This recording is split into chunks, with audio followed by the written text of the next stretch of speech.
Hey, I'm Schuyler. Today we'll be talking about Ryujin. Is this? No, no, not this, not this stupid sticky. Hey! Talk about this guy. Yeah. So, who is Ryujin? Ryujin is more of a term than an actual character. What it means in Japanese, it means dragon god. But the term Ryujin often is referred or associated with Oatatsumi, which is this dragon you see right here. So we'll be focusing on that specific dragon today. So let's get started. So Oatatsumi. Oatatsumi is the tutelary deity of the sea in Japanese mythology. So this Japanese dragon symbolizes the power of the ocean. So in a way you can compare him with Poseidon, but we all know that dragons are the superior being, so he's obviously better than Poseidon, since Poseidon takes the form of a human. That's no personal bias. I'm not being biased. Don't look at me like that. Moving on.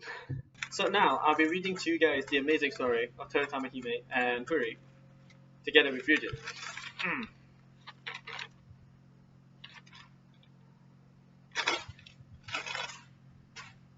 I'm not reading a script. Our story begins with Huri. So one day he borrowed the magic hook from his brother Hoderi. So this hook allowed him to catch a multitude of fish without any efforts. So moving on. When Huri tried to use it, he had no results. And not only that, even worse, he ended up losing it at the bottom of the ocean. So angry at the loss of the hook, Hoderi declined his brother's offer to provide him with 500 fishing hooks. A few days later, while he was on the beach, Huri was approached by a kami, which in Japanese means god, who, sensing his sadness, advised him to see Oatatsumi. Huri, now with newfound hope, built a small ship and set out to find Oatatsumi. So after a long journey, he arrived at the palace of the god of the sea. So there, he was greeted by Owatatsumi's daughter, Toyotama Hime. Shocked by the beauty of the princess, he forgot why he had come so far and ended up staying in the palace. That's kind of a low blow. Families first, man. Families first. So Huri and Toyotama Hime eventually married with Owatatsumi's blessing, which is a surprise. I actually do not expect gods to be that open, I guess, in a way. However, in their happy youth, they sort of lost track of time. You know, we all do that. Gods no exception, or in this case, ancient men.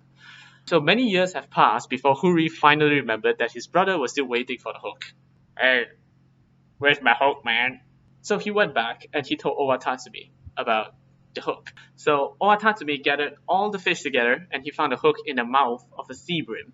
So if you don't know what's a sea bream, this is a sea bream. See that? You got that? Good. Alright. So not only did Owatatsumi return the hook, he also gave Huri 2 jewels that allow Huri to control the rain, which is pretty cool. I have still yet to understand why he would give Huri that. I'm thinking it's their wedding gift, but yeah. So after several years, he finally returns and gave his brother hook back. After that, the magical jewels actually allowed Huri to live very wealthy and for another 500 years. That concludes the story. Ryujin is actually still pretty prevalent in modern era. There are a few modern references, but first I would like to show you the shrine that they actually have in Japan for Ryujin. So this is Ryugujo, which is the shrine that is built in honor of Ryujin. So it is actually also a tourist attraction for tourists to head over there and pay respects to Ryujin itself. So there are also a lot of modern references of Ryujin in media in general. So an example would be in Inuyasha, Ryujin is actually his own character. Now, I wouldn't say his design is the best, but he's still represented in modern media, so that's a win.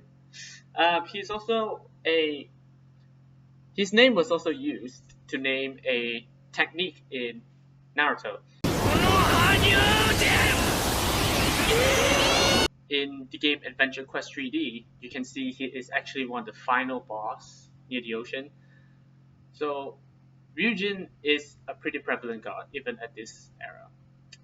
So I'm pretty sure I didn't miss any modern references. Like, I'm pretty sure there's no green ninja that screams his name, charges at his opponent, right? Okay.